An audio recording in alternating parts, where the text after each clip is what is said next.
Welcome back. Is the proposed new Mumbai coastal road more of a problem than a solution for Mumbai's connectivity?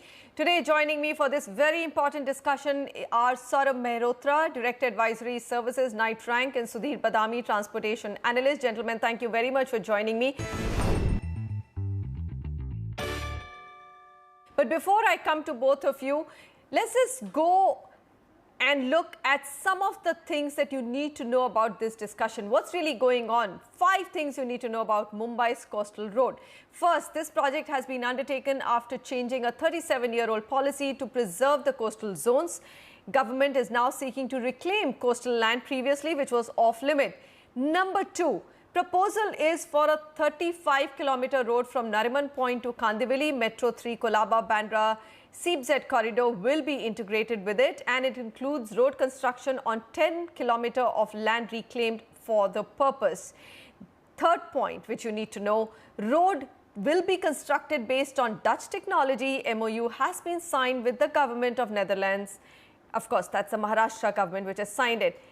Fourth, it proposes to decongest Mumbai and create 91 hectares of green spaces.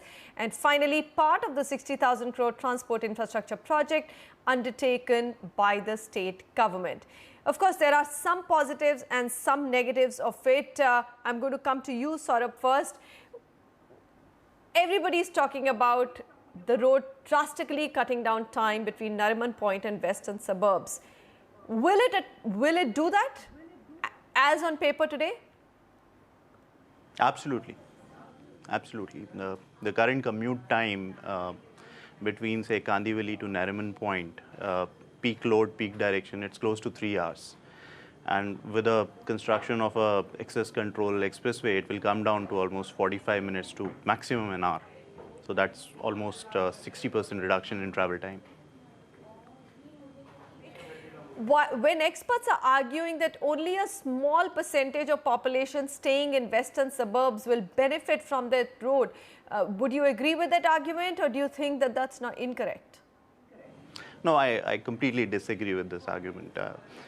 Saying that only a small percentage of people would be benefited by the road is based on an assumption that people who are traveling today by, hugely congested local trains would not shift to a better and more convenient mode of transport.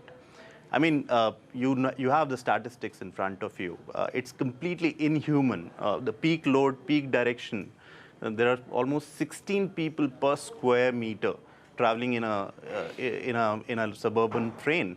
Now, the premise that when a proper road network is available, when there's a BRTS running, people would not shift to that mode is false and is completely incorrect. All right. Okay, let me get Sudhir Badami here. He's a transportation analyst. Sudhir, we all know that Mumbai roads are clogged in peak hours. You have traffic just inching, and commuters spend 2 to 3 hours on the road one way to work and back, which means 5 to 6 hours of their life gets wasted on just reaching their workspace and back. So you need to upgrade Mumbai's infrastructure, transportation systems.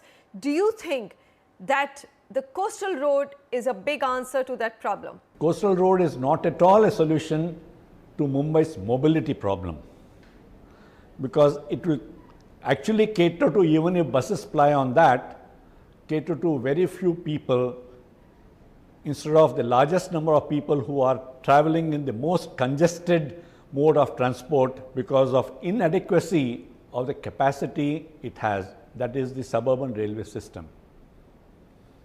The railway system, just to give some numbers, carry about 3,60,000 persons per hour over 3.5 hours, while its capacity has just about reached 1,80,000 persons per hour, and it is unlikely to increase significantly ever, given the present condition.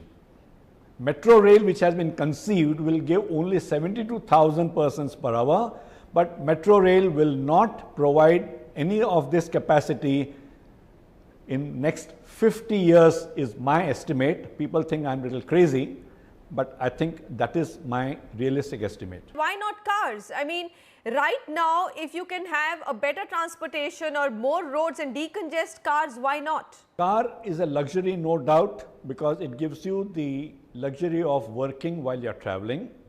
It also gives an employment to a chauffeur so that you can sit in the car and work.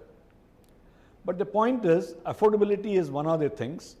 And what is the percentage of population that can use a car? That is one aspect of it. The other aspect is environment itself. More number of cars simply means more pollution, even if the car emit less and less of foul air. Okay, fair enough. Cars do create. Is your argument that the coastal road is not a solution to public transport system? Saurabh, how would you actually debate that point, or what is your counter argument to Sudhir saying that all that you're going to be encouraging is more cars, and really that is not a solution to the overburdened suburban rail transport system for the Aam Aadmi of Mumbai? No, the biggest misconception is that roads are only for cars. The roads are very much there even for buses. What we need to do is we need to promote high density vehicles on these roads. And that is very much possible. Where else is the land available for creating the infrastructure which can be used by buses? I mean, you're talking about creating BRTS. Where is the land? Where is the availability of even a 1 kilometer stretch of land for creating a greenfield infrastructure? Now, the misconception of roads only being used by cars is something which is absolutely incorrect. What about the ecology argument, Saurabh? Is it very, very negative for the environment? And that's the thing that I worry about quite a bit, that it is going to destroy mangrove groves, which actually prevent flooding of the area. Can I answer that question, if you don't mind? Go ahead, sir. So, okay. Mr. Badami, why don't you take this? No. When you create this coastal road, ecologically, I think it will be a little damaging, but as life is, things change over a period of time, maybe 10 years, things will improve ecologically. It will balance up again. What advantage we get out of the coastal road is adequate public spaces if they are not monopolized by only the rich and the people who live very close to the coastal road. That means public transport is made accessible to people who are living in the interior of the Mumbai suburbs, especially where the width of the suburbs is as much as, I think, about 15 kilometers. Then I think that advantage you tend to get.